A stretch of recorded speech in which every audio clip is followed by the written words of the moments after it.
é o seguinte, eu tinha começado aquela análise de qual é o verdadeiro problema com o movimento gaysista. Porque vocês ficam perdendo seu tempo fazendo discurso como o homossexualismo, que é um negócio que existe desde a queda de Adão, porra. Hã?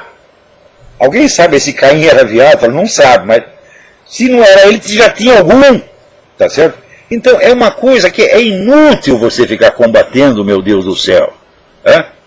Agora, o movimento gaysista apareceu ontem e ele pode ser eliminado. Pode-se quebrar as pernas desse movimento. Não pela defesa do homossexualismo, mas pela estratégia maligna que ele usa para isso. Então, eu tinha lido esse trabalho até um certo ponto. Né? Então, vou continuar aqui.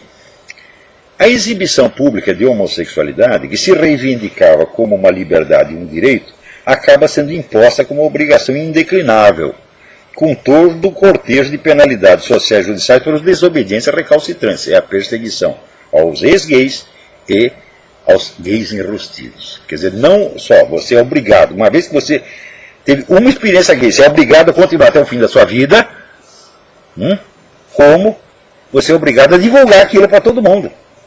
E se não fizer isso, o movimento gay vai em cima de você. Como também é próprio das elites revolucionárias em geral, a liderança gaysista só é contra a exclusão e a discriminação quando não é ela quem seleciona os discriminados e maneja os mecanismos de exclusão. Mas esse direito, que se apresenta inicialmente sob a roupagem de um apelo humanitário destinado a tocar o coração da plateia, tem ainda outras implicações inescapáveis. Hegel ensinava que todo conceito abstrato, quando busca se encarnar na realidade do mundo histórico, se converte automaticamente no seu contrário. Muitos líderes do movimento gaysista, que têm boa formação marxista, sabem perfeitamente disso, mas também sabem que a plateia o ignora. Sabem que, aceitando ingenuamente o conceito pela sua mera formulação dominal, ela ficará perplexa e aturdida quando a liberdade se transmutar em tirania e, sem atinar com a inexorabilidade interna do processo, estará pronta para aceitar qualquer explicação, qualquer desconversa, que explique o ocorrido mediante algum desvio acidental, incapaz de macular a pureza originária das intenções. É assim em todos os movimentos revolucionários, o gaysismo não é exceção. Agora, eu tinha lido até esse pedacinho. Vejamos como funciona. Será que eu já tinha lido esse pedaço? Vejamos como funciona na dialética do mundo real o direito à ostentação pública da identidade homossexual, que é um dos itens fundamentais do programa gaysista. Desde logo, essa expressão deriva da doutrina dos gêneros, segundo a qual as identidades sociais do masculino e do feminino não correspondem necessariamente à distinção biológica dos dois sexos, mas são construções culturais. Dita assim, a coisa nada acrescenta ao senso comum. Qualquer pessoa, no pleno uso das suas faculdades mentais, é capaz de discernir condutas femininas em indivíduos do sexo masculino e vice-versa.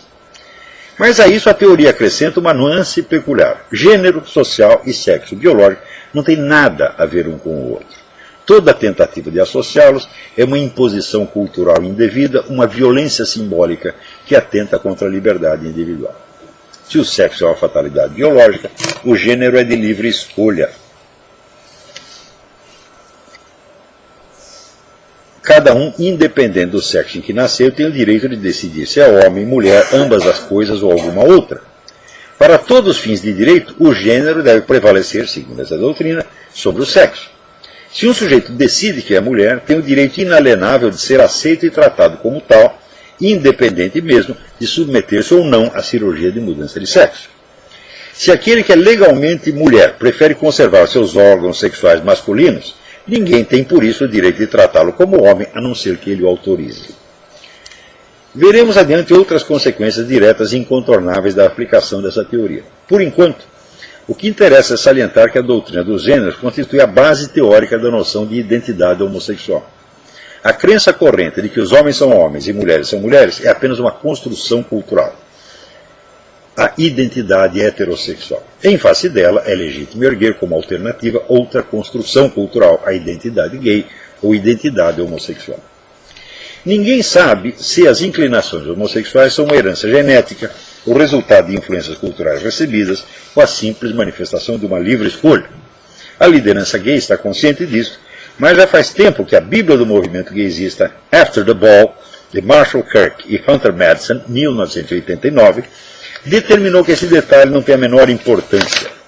Para todos os efeitos, a propaganda gaysista deve proclamar que o homossexualismo é uma fatalidade genética imutável, quer o seja, quer não. A imposição da narrativa predomina sobre a realidade. Esse mandamento está na raiz do combate aos ex-gays e enrustidos, bem como no da transfiguração já mencionada do direito e obrigação eterna. Mas ela fundamenta, sobretudo, a noção mesma de identidade homossexual. Em que consiste, substantivamente, o direito de expressar em público essa identidade? Já que se trata declaradamente do confronto entre duas construções sociais ou identidades, não se pode compreender uma sem a outra. Como se expressam, como se manifestam em público, como se tornam socialmente visíveis essas duas identidades, homo e hétero. A identidade hétero, como coincide com a forma anatômica de seus portadores, expressa-se por signos convencionais e uniformes, vestuário, distribuição de tarefas, regras de etiqueta, etc. Todos esses signos põem de manifesto exclusivamente a diferenciação anatômica dos dois sexos. Não vinculam nenhuma referência direta ao desejo sexual. Ao contrário, em praticamente todas as culturas conhecidas, a expressão direta do desejo é socialmente reprovada, ou só é aceita quando é encoberta sob densas camadas de camuflagem convencional, ritual ou romântica. De modo geral, não só o desejo sexual, mas toda referência a funções fisiológicas é evitada ou contornada. Existe uma infinidade de trabalhos da antropologia sobre isso. Como encobrir as funções fisiológicas sob uma camada de símbolos, de rituais, de convenções, etc. É essencial para o desenvolvimento da civilização. Os homossexuais não diferem dos héteros por nenhum traço anatômico. Nada os diferencia, exceto o tipo especial de desejo erótico que os move. O homossexual pode, por isso, passar despercebido e continuar ostentando a identidade correspondente ao sexo em que nasceu, a qual será aceita sem alterações, mesmo por quem saiba das suas preferências eróticas privadas. O homossexual masculino continua homem, a lésbica continua mulher. Dito de outro modo, ocupa os lugares que a anatomia lhes destinou no quadro da identidade heterossexual. A partir do momento, porém, em que o homossexualismo já não se entende somente como uma conduta, mas passa a ser uma identidade, a carapaça da identidade hétero tem de ser rompida e a homossexualidade tem de se manifestar como diferença visível. Bem, não há como fazer isso senão expressando publicamente o desejo sexual. Entende a diferença? Ou seja, de imediato, os homossexuais passam a desfrutar de um direito assegurado pelo Estado que nenhum heterossexual jamais teve, que é o direito de ficar expressando direto ou indiretamente o seu desejo sexual em público o tempo todo. Mais ainda, não há nenhum modo de restringir esse direito a certos lugares e ambientes em especial, porque a identidade gay é permanente e ninguém poderá ser obrigado a despir-se dela em igrejas, associações religiosas, lojas maçônicas, escolas, quartéis, repartições públicas, empresas ou em parte alguma. Ou seja, o direito de expressar publicamente a identidade homossexual é o direito de expressar desejo sexual em qualquer lugar, a qualquer momento, seja igreja, sinagoga, quartel, loja maçônica ou diabo. É um direito que nunca ninguém teve. Esteja onde estiver, o homossexual estará autorizado a expressar sua identidade, mostrando-se sexualmente excitado, atual ou virtualmente, perante quem quer que lhe pareça atraente. Não há outra maneira de mostrar que é homossexual. Como é que você vai saber se o sujeito é homossexual? Está escondido. Ele diz, mas eu não quero ficar enrustido, quero exibir, quero mostrar a minha identidade. E a única como não tem identidade anatômica diferente, só tem um jeito de mostrar, mostrando a diferença de desejo. Por mais discreto que tente ser, a erotização da sua conduta será um traço permanente da sua presença, porque é ela e nada mais que o distingue como homossexual e é ela que expressa visivelmente a sua identidade gay. Vocês entenderam as consequências disto? Bom, das duas uma. Ou tem uma classe especial, ou seja, só estes são autorizados a expressar desejo em público e os outros não, tem que continuar discreto. Ou então, vai ter que democratizar a expressão do desejo. Então isso significa que todas as regras de pudor que vigoram igrejas, hospitais, escolas, serão todas derrubadas. Hã? Vocês nunca tinham pensado nisso, né?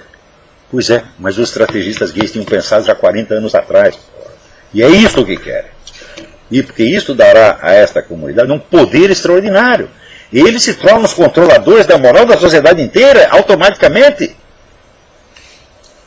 Nessas condições, será impossível fugir ao seguinte dilema. O direito à exibição pública do desejo será reservado exclusivamente aos homossexuais ou será estendido a toda a sociedade? Sim, porque nas condições usuais da convivência humana, pessoas heterossexuais não têm atualmente direito nenhum a esse tipo de exibição, exceto em ambientes especificamente designados para isso, como bares, boates, festas, bailes de carnaval, etc.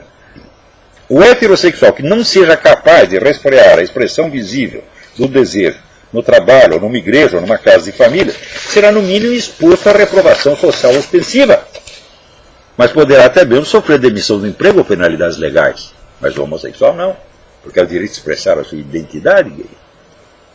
Vocês perceberam que de repente um grupinho desse tamanho se torna o dominador absoluto de toda a moral, o controlador de toda a moral social?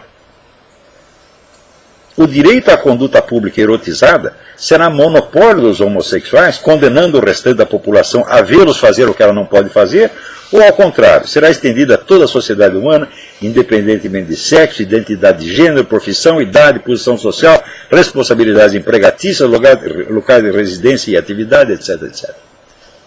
As duas alternativas são ruins para a sociedade e boas para o grupo militante.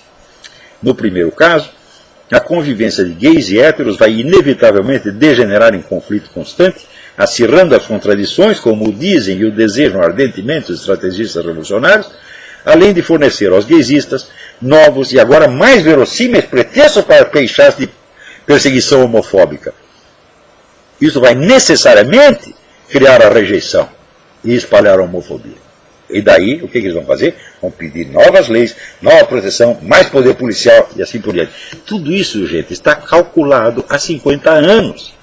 E vocês caem na esparrela de ficar discutindo o homossexualismo, caem que nem os patinhos, é que nem o touro, que você chacoalha um pano vermelho e sai atrás do pano. Porra, pensa um pouco. Nós, por exemplo, para queixar a pessoa que são homofóbicos e clamar pela prisão dos infratores. Imagina o poder que isso vai dar a essa gente. No segundo caso, a erotização geral da conduta pública diluirá rapidamente todo o senso de pudor, de autocontenção, corroendo todas as hierarquias e cadeias de comando em que se assenta a ordem social, a economia e a justiça. A carnavalização da existência cotidiana estará a um passo do estado de revolução permanente. Em ambos os casos, o poder de controle do grupo gaysista sobre a sociedade humana aumenta formidavelmente, na medida em que debilita todas as autoridades concorrentes, seja das famílias, seja dos empresários, seja dos líderes religiosos e assim por diante. Ou seja, o grupo gaysista, e naturalmente os seus aliados, se torna realmente a força dominante, apta a controlar a conduta de todo mundo. Um caso que nesse contexto merece especial atenção é dos chamados transgêneros.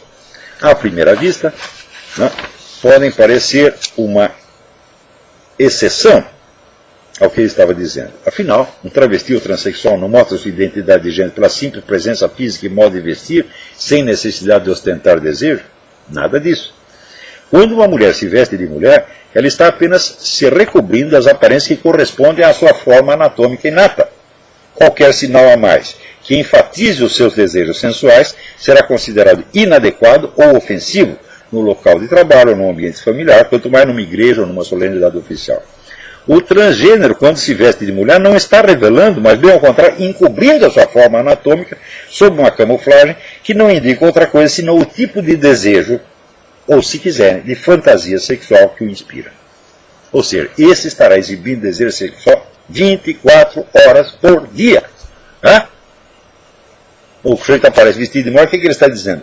Eu sou uma mulher por natureza, anatomicamente? Não. Ele está dizendo, eu me sinto mulher, eu gosto de ser mulher.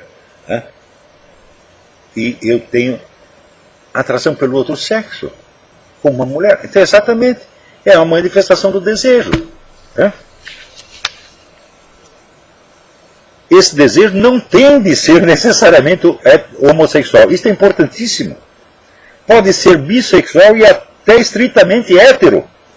Há travestis que atingem o cume da excitação sexual quando se sentem mulheres envolvidas numa relação lésbica. Então, significa que este tipo de desejo, qualquer desejo que ele sinta, ele está autorizado, vamos dizer, a manifestá-lo permanentemente. E vocês vão ter que engolir, meu Deus do céu. Então, outra coisa. Você, quando vê o sujeito vestido de mulher, você não sabe, primeiro, se ele realmente se sente mulher. Se ele, ao contrário, tem excitação sexual em vestir-se de mulher, sentindo que é homem, você não sabe. Agora, se você diz que o camarada é homem, o primeiro pode se sentir ofendido e o segundo não. Como é que você vai saber? Ou seja, você está inteiramente à mercê do que aquele sujeito queira. Ele pode sentir-se ofendido ou não, e a coisa será crime ou não, conforme o que dê na cabeça dele. Você imagina o poder que isso concentra na mão desse grupo militante, gente. Outro sente-se especialmente excitado entre o contraste da sua forma externa feminina e o sentimento de ter por baixo dela um vigoroso membro viril. Tem muitos que gostam disso. Então, quer dizer, as consequências políticas, jurídicas, sociais, etc., desse negócio são monstruosas. O homossexualismo, dentro disso, é dos males o menor, minha gente. Quer dizer, se você não entende que o movimento gaysista é um componente do movimento revolucionário, e, portanto, ele tem uma abrangência estratégica, ele não se destina somente às suas finalidades nominais. Se você não entende isso, você cai que nem um patinho, você cai na armadilha do pano vermelho, porra, que é o que está acontecendo com católicos, protestantes, etc, etc, etc. Tudo isso é um esquema de poder muitíssimo bem concebido e muitíssimo bem articulado e que vem em associação com outros movimentos revolucionários, porque isso não vem sozinho. Por exemplo, se você sabe que o sujeito é de esquerda, você sabe que ele apoia o movimento gay. Não é isso? E no ponto onde haja absoluta incompatibilidade, como, por exemplo, gaysistas radicais islâmicos, o que eles fazem? Eles não falam disso. Você não vê entre choque. Você não vê a discussão disso aí. Porque não convém para romper a unidade da esquerda. Então, até nesse ponto, a estratégia gaysista está muito bem inserida dentro da estratégia esquerdista total. Agora, se você não quer entender a estratégia gaysista, você quer simplesmente protestar a ismo contra coisas que o desagradam, então vocês são crianças, meu Deus do céu. E lugar de criança certamente não é na política, né?